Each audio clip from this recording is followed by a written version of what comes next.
sebelum kita mendengarkan firman Tuhan saat ini, Bapa kami yang ada di dalam surga yang kami sembah di dalam nama Tuhan Yesus Kristus, pada saat ini kami datang kepadamu merendahkan diri kami, bersatu hati di dalam doa, meminta roh hikmat dan wahyu daripadamu, supaya kami dapat mengenal Engkau dengan benar. Saat ini hamba meminta, biarlah urapan dari kuasa Roh Kudus memenuhi hati dan pikiran hamba-Mu, supaya dari awal sampai akhir hamba dapat menyampaikan firman-Mu dan hikmat-Mu sendiri yang Engkau taruh lewat lidah bibir mulut hamba-Mu. Terangi mata hati kami yang mendengarkan sabda-Mu saat ini Tuhan, supaya kami dapat mengerti apa yang menjadi kehendak-Mu dalam hidup kami. Dalam nama Tuhan Yesus Kristus kami berdoa, haleluya, amin. Shalom Alaikum Besem Hamasya. Puji Tuhan saudara-saudara, pada minggu ini kita boleh bersama-sama beribadah secara online saat ini. Saudara, sebelum kita masuk kepada pemberitaan firman Tuhan saat ini, saya berharap saudara-saudara yang mengikuti ibadah ini di rumah saat ini dalam keadaan sehat, dalam keadaan baik, diberkati dan hidup di dalam kelimpahan kasih karunia Tuhan. Pun saudara yang mengikuti ini dalam keadaan sakit, berbeban berat, saya berdoa agar Tuhan melawat saudara dengan kasih dan kuasa-Nya, sehingga saudara dapat memuliakan Tuhan dalam segala keadaan. Baik, saat ini kita masuk kepada tema kita. Tema kita minggu ini ialah Kristologi Apostolik menghadapi tantangan para penyesat. Eksposisi dari 2 Yohanes pasalnya yang pertama ayat 1 sampai ayat yang ketiga. Satu tinjauan tekstual, biblika dan signifikansinya ortodoksi Kristen bagi kita yang percaya pada masa kini. Saudara-saudara, tema kita Kristologi Apostolik menghadapi tantangan para penyesat menurut 2 Yohanes 1 ayat 1 sampai 13 ini adalah eksposisi tentang bahaya laten para penyesat yang membelokkan Injil Kristus sepanjang sejarah gereja. Garis besar pokok bahasan dan struktur step kita ialah yang pertama itu ada di ayat 1 sampai ayatnya yang ketiga, berbicara tentang salam Kristen. Kemudian yang kedua itu ada di ayat 4 sampai ayat yang ke-6 tentang pujian dan perintah. Dan pokok bahasan yang ketiga ada di ayat 7 sampai ayat 11 tentang nasihat dan peringatan, serta penutup di ayat yang ke-12 sampai ayat yang ke-13. Saudara, ciri yang paling khas dan utama yang menandai surat 2 Yohanes 1 ayat 1 sampai 13 ini adalah supaya kita berpegang teguh pada ajaran Kristus dan para rasul, serta berpegang teguh pada ortodoksi teologis dalam menghadapi para penyesat sepanjang abad dan sepanjang sejarah. Mari kita akan masuk pada pokok pikiran kita yang pertama, yaitu eksposisi dari ayat 1 sampai ayat yang ketiga. Kita membaca, salam dari penatua kepada ibu yang terpilih dan anak-anak yang benar-benar aku kasihi. Bukan aku saja yang mengasihi kamu, tetapi juga semua orang yang mengenal kebenaran, karena kebenaran yang tetap di dalam kita dan yang menyertai kita sampai selama-lamanya. Ayat 3, kasih karunia, rahmat dan damai sejahtera dari Allah Bapa kita, dari Yesus Kristus anak Bapa, akan menyertai kita dalam kasih dan kebenaran. Saudara-saudara, salam di ayat 1 ini, surat ini ditujukan kepada ibu yang terpilih dan anak-anaknya. Jadi salam ini ditujukan kepada ibu yang terpilih dan anak-anaknya. Ungkapan ini, jika dipersonifikasikan, itu adalah salam kepada gereja. Dalam hal ini, salah satu gereja lokal yang berada di bawah pelayanan dari Rasul Yohanes. Sedangkan anak-anaknya ini adalah anggota-anggota jemaat. Dan pemakaian istilah terpilih di ayat 1 ini menunjukkan betapa melimpahnya anugerah Allah itu bagi jemaat yang Dia layani itu. Nah, ciri khas salam pembuka dari Rasul Yohanes ini memuat 3 hal penting. Dari ayat 1 sampai ayat yang ketiga ini. Yang pertama, di ayatnya yang kedua, Yohanes menyisipkan kata rahmat sesudah kasih karunia. Arti dari kedua kata rahmat dan kasih karunia di sini adalah merefleksikan kasih Allah yang telah dicurahkan itu bagi orang-orang berdosa dan yang tidak berdaya tanpa anugerah keselamatan di dalam Kristus. Yang kedua, di ayatnya yang ketiga, Kristus di situ disebut oleh Yohanes sebagai anak Bapa. Ini merupakan satu hal yang ditekankan oleh Yohanes dalam kristologinya. Artinya begini, Rasul Yohanes sedang menekankan posisi ontologi Yesus Kristus yang homoousios dengan Allah Bapa.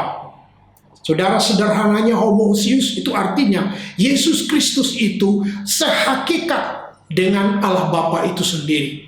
Nah, istilah homoousios ini juga kemudian diterapkan kepada Roh Kudus untuk menunjukkan bahwa Roh Kudus itu satu substansi, satu esensi dengan Allah Bapa dan Putra.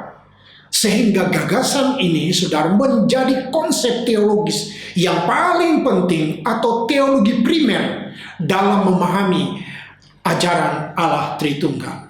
Kemudian yang ketiga, di ayat 3b, Yohanes di situ menekankan kebenaran dan kasih sebagai dua ciri utama kehidupan Kristen. Kebenaran yang dimaksudkan di sini bukan sekedar pengetahuan, namun kebenaran yang berhubungan dengan kasih itu sendiri. Nah, kebenaran yang berdiam di dalam diri orang percaya, itu yang dimaksudkan, yang terpancar di dalam keberadaan mereka. Jadi karena kebenaran yang dimaksudkan di situ adalah kebenaran Allah, maka keberadaannya tidak mengenal batas waktu, tidak berubah, tidak memudar, tidak berfluktuasi, dan tidak menjadi kadaluarsa. Dengan ungkapan kasih dan kebenaran inilah Yohanes berkata, yang benar-benar aku kasihi. Artinya didasarkan pada kebenaran Allah itu. Saudara perhatikan akar kata benar-benar itu sama dengan kebenaran aletheia. Disebutkan sebanyak 4 kali di ayat 1 sampai ayat 3 ini. Mari kita lihat di ayat 1. Ada 2 kali disebutkan benar-benar aku kasihi, mengenal kebenaran. Kemudian ayat 2, oleh karena kebenaran, dan ayat 3, dalam kebenaran dan kasih. Kemudian perhatikan juga ungkapan di ayat 2 tadi. Dikatakan di situ, oleh karena kebenaran menyertai kita. Maksudnya di sini ialah refleksi Yesus Kristus yang adalah kebenaran, dan juga Roh Kudus yang adalah kebenaran, dan juga firman Allah yang adalah kebenaran. Jadi oleh karena kebenaran inilah yang menyertai kita, maka kita dapat hidup di dalam kebenaran Allah itu. Yohanes 14 ayat 6 menyatakan bahwa Yesus Kristus itu adalah kebenaran. Kata Yesus kepadanya, akulah jalan dan kebenaran dan hidup. Saudara lihat Yohanes 14 ayat 15 sampai 17 yang menyatakan bahwa Roh Kudus adalah kebenaran yang menyertai kita. Jikalau kamu mengasihi aku, kamu akan menuruti segala perintahku. Aku akan minta kepada Bapa, dan Ia akan memberikan kepadamu seorang penolong yang lain supaya menyertai kamu selama-lamanya, yaitu Roh kebenaran. Dunia tidak dapat menerima Dia, sebab dunia tidak melihat dan tidak mengenal Dia. Tetapi kamu mengenal Dia, sebab Ia menyertai kamu dan diam di dalam kamu. Tadi Yohanes mengatakan bahwa oleh karena kebenaran yang menyertai kita. Jadi kebenaran di sini adalah Roh Kudus yang dimaksudkannya sebagai roh kebenaran. Yohanes 17 ayat 17 menyatakan bahwa firman Allah itu adalah kebenaran. Kuduskanlah mereka dalam kebenaran, firman-Mu adalah kebenaran. Jadi kebenaran Allah ini saudara-saudara yang memungkinkan kita untuk dapat hidup memuliakan Allah di tengah-tengah dunia ini. Dengan perkataan lain saudara, bahwa sebagai kebenaran sendiri, maka Kristus telah mengaruniakan pengertian kepada kita, supaya kita ini dapat mengenal yang benar itu, dan kita ada di dalam yang benar itu. 1 Yohanes 5 ayat 20 mengatakan, akan tetapi kita tahu bahwa anak Allah telah datang dan telah mengaruniakan pengertian kepada kita.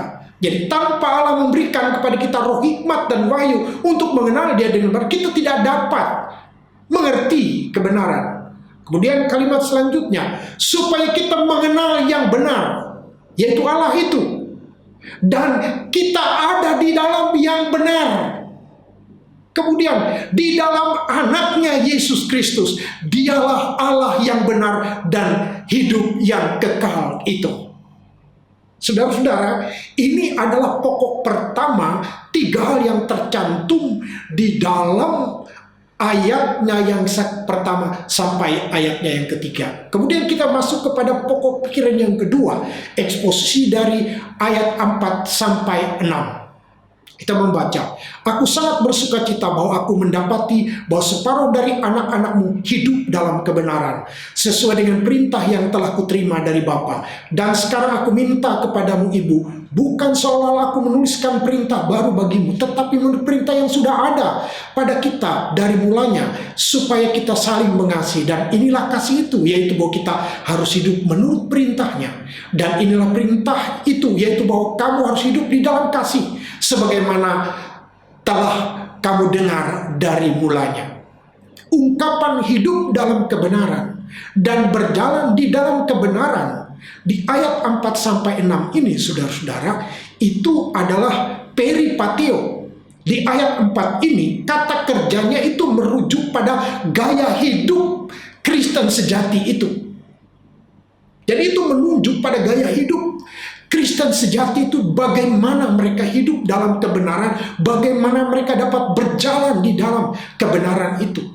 Mari kita lihat 3 Yohanes 1 ayat 3 sampai 4. Sebab aku sangat bersuka cita ketika beberapa saudara datang dan memberi kesaksian tentang hidupmu dalam kebenaran.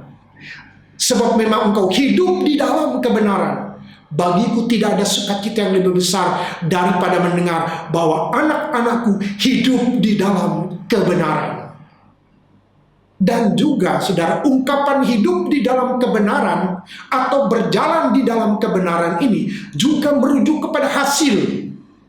Ketika seseorang itu memiliki kebenaran yang berada di dalam, dan ini juga menyinggung roh kebenaran, yaitu Roh Kudus yang berdiam di dalam diri orang percaya. Saudara, kita sudah ingat di pokok pikiran yang pertama dari ayat 1 sampai 3 ini. Di ayat yang kedua tadi dikatakan bahwa oleh karena kebenaran yang tetap diam di dalam kita, yang akan menyertai kita sampai selama-lamanya. Jadi ini berbicara tentang bagaimana saudara-saudara gaya hidup Kristen sejati itu, bagaimana orang itu berjalan di dalam kebenaran, dan ketika orang itu berjalan dalam kebenaran, maka hasil yang ditimbulkannya ialah bahwa kasih dan kebenaran itu terpancar lewat kehidupannya. Pokok pikiran yang ketiga ada di ayat 7 sampai 11. Mari kita akan melihat eksposisinya. Kita baca dulu ayat 7 sampai 11. Sebab banyak penyesat telah muncul pergi ke seluruh dunia, tidak mengaku bahwa Yesus Kristus telah datang sebagai manusia. Ia adalah penyesat dan antikris. Waspadalah supaya kamu jangan kehilangan yang telah kamu kerjakan, tetapi supaya kamu mendapat upahmu sepenuhnya. Setiap orang yang tidak tinggal di dalam ajaran Kristus, tetapi yang melangkah keluar dari situ, tidak memiliki Allah. Barang siapa tinggal di dalam ajaran itu, ia memiliki bapa maupun anak. Jikalau seorang datang kepadamu dan tidak membawa ajaran ini, jangan kamu menerima dia di dalam rumahmu, dan jangan memberi salam kepadanya, sebab barang siapa memberi salam kepadanya, ia mendapat bagian dalam perbuatannya yang jahat. Saudara-saudara, Pokok pikiran yang ketiga ini, khususnya yang pertama dulu kita lihat di ayat 7 ini. Rasul Yohanes di sini sedang memperjelas tujuan misi dari para penyesat, sikap dan kandungan teologis yang ada di dalam ajaran sesatnya. Tema kita hari ini itu ialah kristologi apostolik menghadapi para penyesat. Saudara-saudara, di ayat 7 ini Rasul Yohanes sedang mengidentifikasi siapa mereka. Kita baca ayat 7. Sebab banyak penyesat telah muncul dan pergi ke seluruh dunia. Itu misi mereka. Yang tidak mengakui, itu sikap mereka, bahwa Yesus Kristus telah datang sebagai manusia, menyangkal ajaran tentang kealahan Kristus dan juga inkarnasinya. Kemudian itu adalah si penyesat dan antikris. Itu adalah identitasnya. Rasul Yohanes, saudara-saudara, dalam teks ini mengingatkan kita tentang bahaya ajaran palsu mereka yang berkaitan dengan pribadi Yesus Kristus. Karena Yesus Kristus yang diberitakan di sini ialah Yesus Kristus yang lain, yang berbeda dengan ortodoksi Kristen itu sendiri, di mana mereka itu menyangkal bahwa Yesus Kristus adalah anak tunggal Allah yang kekal, yang sehakikat dengan Allah Bapa, yang lahir dari seorang perawan. Matius 1 ayat 18, Lukas 1 ayat 27, yang darahnya itu tertumpah untuk pengampunan dosa bagi setiap orang yang percaya. 1 Yohanes 1 ayat 2, 4 ayat 9 dan 10. Dan Alkitab mengatakan yang merupakan Allah yang benar dan hidup yang kekal. 1 Yohanes 5 ayat 20. Saudara-saudara, dalam sejarah gereja tidak ada kebenaran yang diserang yang lebih ganas dan lebih gigih sampai hari ini daripada kebenaran tentang kedudukan kekal Yesus Kristus sebagai anak Allah dan inkarnasinya.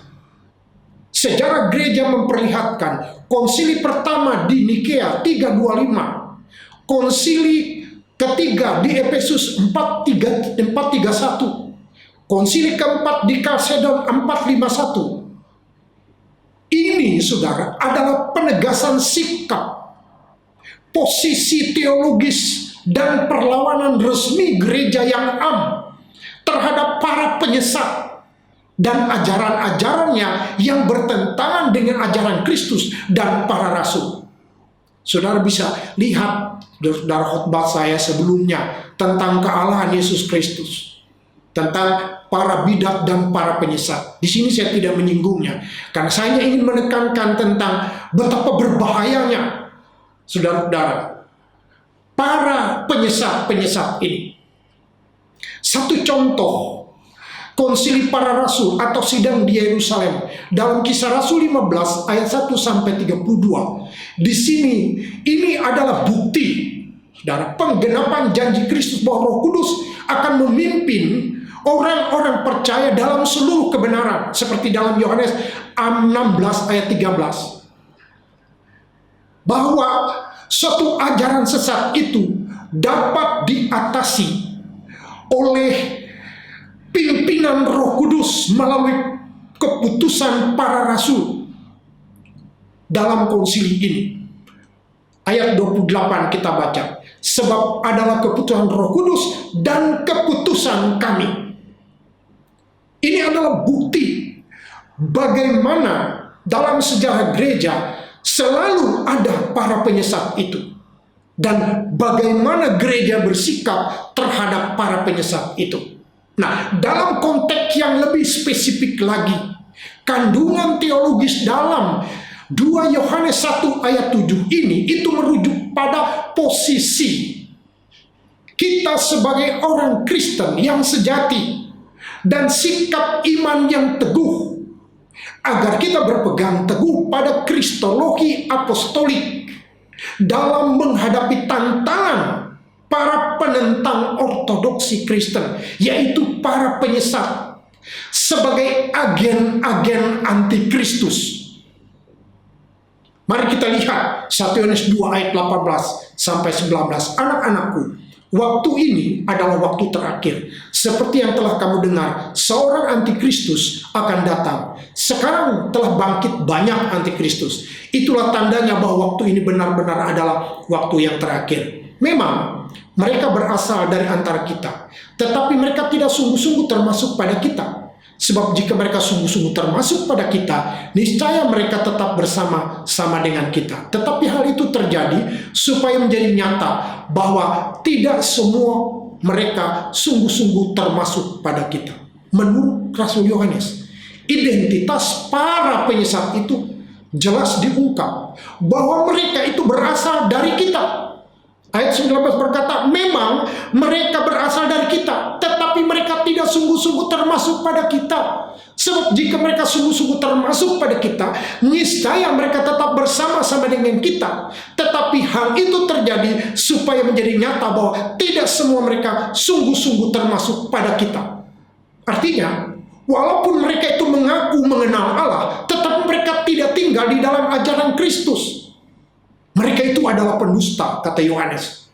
1 Yohanes 2 ayat 4 mengatakan, barang siapa berkata, aku mengenal dia, tetapi tidak menuruti perintahnya, ia adalah seorang pendusta dan di dalamnya tidak ada kebenaran. Saudara-saudara, Rasul Yohanes sedang berbicara tentang tidak ada kebenaran.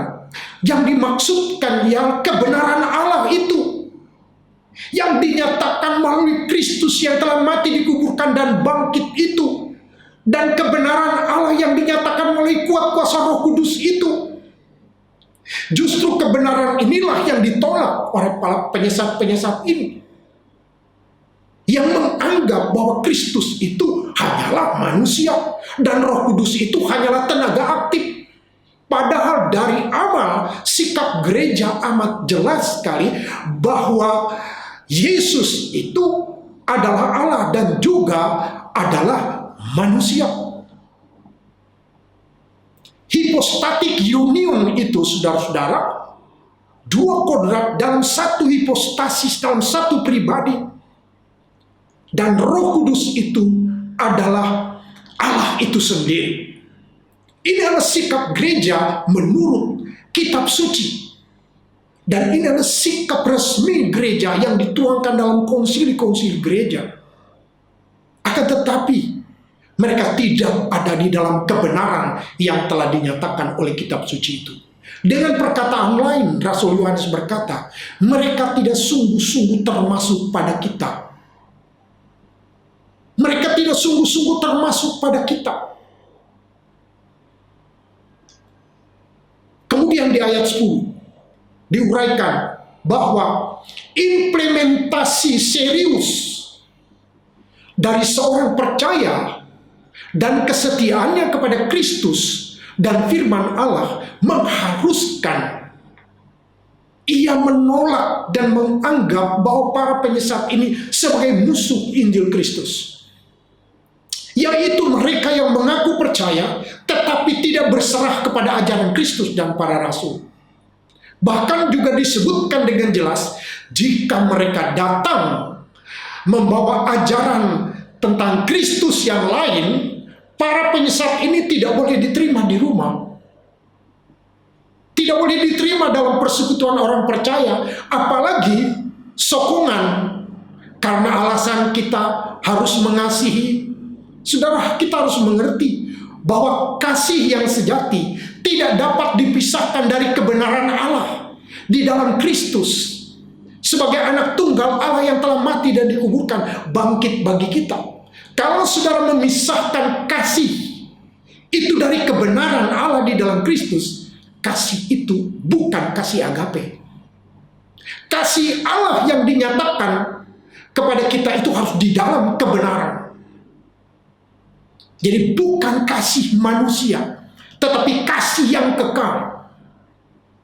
Oleh karena kasih Allah itu ada di dalam kita. Kita baca ayat 10 dan 11. Ini dikatakan oleh Rasul Yohanes, jika seorang datang kepadamu dan tidak membawa ajaran ini, jangan kamu menerima dia di dalam rumahmu, jangan memberi salam kepadanya. Sebab barang siapa memberi salam kepadanya, ia mendapat bagian dalam perbuatannya yang jahat. mengatakan bahwa kita akan mendapatkan bagian dalam perbuatannya yang jahat. Mari kita bandingkan dengan perkataan Rasul Paulus dalam Galatia 1 ayat 9. Tetapi sekalipun kami atau seorang malaikat dari surga yang memberitakan kepadamu satu Injil yang berbeda dengan Injil yang telah kami beritakan kepadamu, terkutuklah dia. Ayat 8. Kemudian ayat 9. Seperti yang telah kami katakan dahulu, sekarang ku katakan sekali lagi, jikalau ada orang yang memberitakan kepadamu satu Injil lain yang berbeda dengan apa yang telah kamu terima, terkutuklah dia. Jadi Alkitab jelas mengatakan bahwa kita tidak boleh memberikan kepada mereka tempat, tidak boleh memberikan kepada mereka ruang untuk menyampaikan penyesatan mereka di dalam rumah kita. Sebab ruang mereka itu bukan rumah kita, tapi ruang mereka itu adalah ruang anatema. Kata Alkitab, anatema itu adalah terkutuklah dia. Karena mereka ini adalah penyesat yang menyangkal akan kealahan Yesus Kristus dan juga inkarnasinya. Oleh karena itu mari kita akan lihat, saudara, signifikansi ortodoksi Kristen itu bagi kita yang percaya pada masa kini. Saudara, kata-kata Rasul Yohanes yang berwibawa ini adalah kata-kata yang diilhamkan oleh roh kebenaran, yaitu Roh Kudus. Tentunya ini menyinggung perasaan banyak orang dalam gereja pada masa kini. Mereka beranggapan bahwa nasihat Rasul Yohanes ini tidak menunjuk sikap kasih dan kesatuan. Akan tetapi, saudara-saudara, peringatan dan nasihat Yohanes ini hanya akan tampak salah bagi mereka yang tidak mempedulikan Kristus, yang tidak mempedulikan otoritas firman Allah, dan juga yang mengesampingkan kebenaran Allah itu sendiri. Sebaliknya, ini signifikansinya bagi kita. Sebaliknya bagi kita, kebenaran Allah selalu menyertai kita untuk selama-lamanya. Dan Yesus Kristus adalah kebenaran Allah. Roh Kudus adalah kebenaran Allah, penolong kita. Maka oleh sebab itu, dalam kandungan ucapan foton dalam salam serta berkat rasuli yang sering kita terima, di situ kita percaya bahwa kasih karunia, rahmat, damai sejahtera yang dilimpahkan di dalam nama Bapa, Putra, dan Roh Kudus menyertai kita itu. Lalu kita katakan amin. Sudah tahu apa artinya? Ini untuk menyatakan kepada kita adanya kepastian keselamatan itu di dalam Kristus, dan juga menyatakan adanya jaminan hidup yang kekal oleh karena kebenaran Allah itu telah dinyatakan melalui Kristus dan oleh kuat kuasa Roh Kudus. Sebagai penutup dan doa penyembahan kepada Allah Tritunggal Maha Kudus, menurut doa dari surat Efesus pasal 3 ayat 14 sampai 21. Saudara-saudara, ini adalah bagian penutup yang saya ingin sampaikan kepada saudara-saudara, merupakan sebuah doa untuk saudara-saudara. Kiranya melalui doa penyembahan kepada Allah Tritunggal ini, menurut Efesus 3 ayat 14 sampai 21 ini, saudara-saudara senantiasa hidup di dalam kebenaran dan berjalan di dalam kebenaran, diberkati di dalam kebenaran Allah itu. Sebab betapa kayanya kekayaan-kekayaan Allah itu di dalam Kristus yang dinyatakan kepada kita. Mari, saudara-saudara yang di rumah, yang saat ini punya Alkitab, silakan buka Efesus pasalnya yang ketiga, ayat 14 sampai 21. Itulah sebabnya aku sujud kepada Bapa, yang daripadanya semua turunan di dalam surga dan di atas bumi menerima namanya. Aku berdoa supaya ia menurut kekayaan kemuliaannya menguatkan dan meneguhkan kamu oleh rohnya di dalam batinmu, sehingga oleh imanmu Kristus diam di dalam hatimu dan kamu berakar serta berdasar di dalam kasih. Aku berdoa supaya kamu bersama-sama dengan segala orang kudus dapat memahami betapa lebar dan panjang dan tingginya dan dalamnya kasih Kristus itu, dan dapat mengenal kasih itu sekalipun ia melampaui pengetahuan. Aku berdoa supaya kamu dipenuhi di dalam seluruh kepenuhan Allah. Bagi Dialah yang dapat melakukan jauh lebih banyak daripada apa yang dapat kita doakan atau pikirkan, seperti yang ternyata dari kuasa yang bekerja di dalam kita. Bagi Dialah kemuliaan dalam jemaat dan di dalam Kristus Yesus turun-temurun sampai selama-lamanya. Amin. Saudara, kita sudah mendengar firman Tuhan saat ini. Di penghujung firman Tuhan, pemberitaan firman Tuhan, saya selalu mengajak saudara untuk membuka hati, membuka pikiran saudara, memutuskan setiap hari untuk berpegang kepada sabda Tuhan. Sebab hanya sabda Tuhan itulah yang sanggup untuk memberikan kepada kita kekuatan dalam segala hal.